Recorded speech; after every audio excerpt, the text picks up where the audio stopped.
Assalamualaikum warahmatullahi wabarakatuh.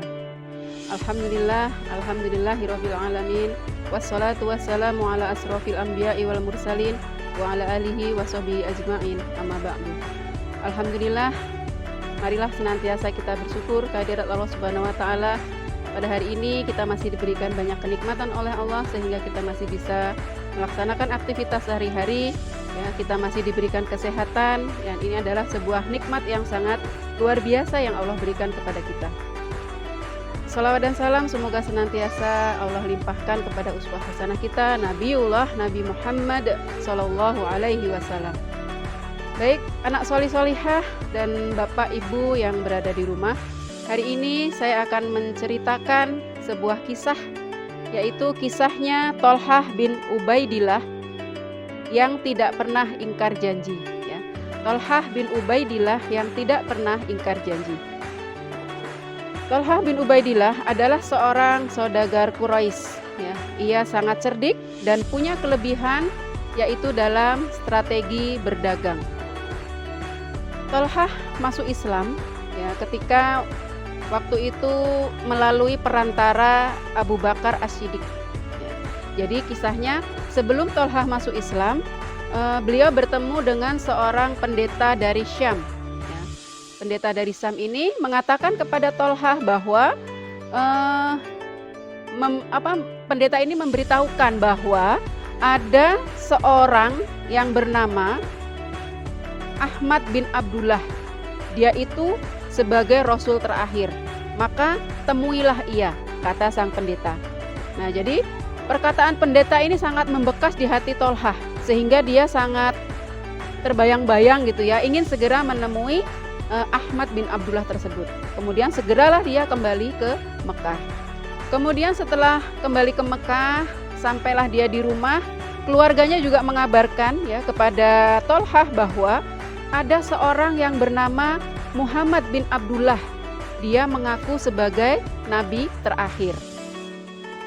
Kemudian Thalhah juga mengetahui bahwa Abu Bakar, ya, Abu Bakar ini termasuk teman baiknya Thalhah, ya. Dia juga telah mempercayai apa yang dibawa oleh Nabi Muhammad SAW. Kemudian Thalhah diajak oleh Abu Bakar dan menanyakan hal itu, ya, berita itu kepada Nabi Muhammad SAW. Kemudian Thalhah menceritakan bahwa dia pernah bertemu dengan seorang pendeta dari Syam, ya, menceritakan bahwa pendeta tersebut meminta Thalhah untuk menemui Nabi Muhammad gitu. Akhirnya Abu Bakar mengajaklah si Thalhah ini untuk bertemu dengan Rasulullah, yang akhirnya Thalhah mengucapkan 2 kalimat syahadat. Thalhah ini juga termasuk salah satu ya sahabat Rasulullah yang pertama kali memeluk agama Islam, ya. Bagi keluarganya, ya, keluarga Thalhah, keislaman Thalhah ini menjadi sesuatu yang sangat mengejutkan. Jadi terkejut, orang tuanya terkejut, saudara-saudaranya terkejut. Kok Thalhah bisa mengikuti ajarannya Muhammad seperti itu, ya? Dan semua keluarganya itu berusaha untuk mengembalikan agama Thalhah kepada agamanya semula, ya. Tapi Thalhah tetap mengikuti ajaran Rasulullah SAW. Dia tetap teguh terhadap agama Islam ini, nggak bisa digoyahkan lagi. Sampai-sampai ibunya pun, ya, ibunya Thalhah itu mencaci maki Thalhah, ya, untuk segera keluar dari Islam gitu ya. Tapi Thalhah tetap teguh pendiriannya terhadap kecintaan dan ketaatannya kepada Rasulullah SAW. Pernah suatu hari seorang Quraisy yang bernama Naufal bin Khuwailid, karena dia juga ingin mengeluarkan Thalhah dari Islam, dia menyeret Thalhah dan Abu Bakar sehingga mereka terjatuh sampai terluka. Nah, peristiwa inilah yang menyebabkan 2 sahabat mulia ini mendapat gelar Al-Qarinain atau sepasang sahabat yang mulia. Jadi mereka saling menguatkan satu sama lain gitu ya, saling menjaga supaya tidak ada yang terluka, supaya tetap teguh di jalan agama Islam. Nah, cobaan itu terus dialami oleh Thalhah, nggak berhenti sampai di situ. Semuanya ya dari sukunya itu menginginkan Thalhah itu untuk keluar dari agama Islam. Semuanya memerintahkan untuk keluar dari agama Islam. Ketika perang Uhud, ia mendapat gelar Asyahidul Hayy atau seorang syahid yang hidup. Kenapa kok dikasih gelar itu? Karena ternyata ketika perang itu tubuh Tolha itu banyak luka, ya. Di tubuhnya itu banyak sekali luka. Tetapi Allah masih mengizinkan Tolha ini hidup, ya. Masih hidup Tolha. Jadi nggak meninggal di perang Uhud tersebut gitu ya. Karena walaupun dengan kondisi yang terluka sangat parah, tapi Tolha masih tetap diberi usia yang panjang gitu ya. Selain pemberani, selain dia tetap teguh dalam pendiriannya beragama Islam, ternyata Tolha ini juga seorang dermawan. Ya, dia seorang dermawan, suka bersedekah gitu ya, selalu membantu kebutuhan orang lain, selalu mencukupi kebutuhan orang lain yang kekurangan gitu ya. Itu selalu dibantu oleh Tolha ya. Masya Allah, dia selain pemberani yang selalu menempati janji, dia juga seorang dermawan. Kemudian di akhir kisahnya ya, Tolha ini wafat di usia 60 tahun ya. Beliau meninggal pada perang Jamal ya. Tolha gugur sebagai seorang syahid ya.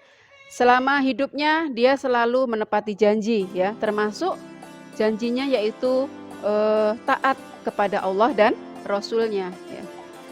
Rasulullah Shallallahu Alaihi Wasallam menyatakan ya tentang Tolha dalam sebuah hadis, Abu Bakar di surga, Umar di surga, Utsman di surga, Ali di surga, Tolhah di surga, Az-Zubair di surga, Sa'ad di surga, Sa'id di surga, Abdurrahman bin Auf di surga, Abu Ubaidah bin Al-Jarrah di surga. Hadis riwayat Tirmizi. Ya, luar biasa, Rasulullah menyebutkan bahwa Tolhah adalah penghuni surga. Baik, anak solih-solihah serta bapak dan ibu di rumah, itulah tadi sedikit ya kisah Tolhah ya, seorang sahabat yang selalu menepati janji.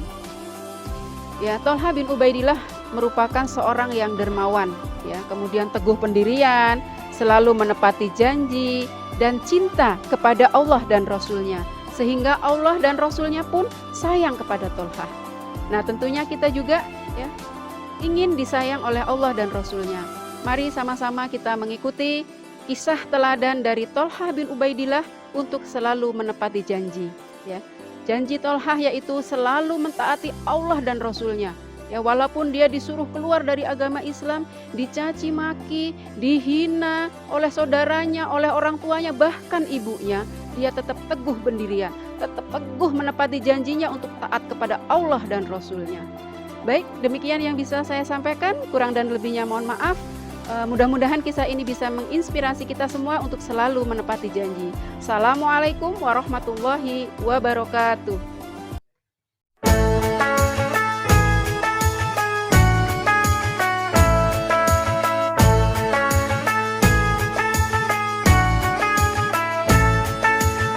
Ramadan tiba, Ramadan tiba, Ramadan tiba. Marhaban ya Ramadan, marhaban ya Ramadan, marhaban ya Ramadan, marhaban ya Ramadan. Ramadan tiba, Ramadan tiba, Ramadan tiba. Marhaban ya Ramadan, marhaban ya Ramadan, marhaban ya Ramadan, marhaban ya Ramadan. Ramadan tiba, semua bahagia, tua dan muda bersuka cita. Bulan ampunan, bulan yang berkah, bulan terbebas api neraka. Andaikan saja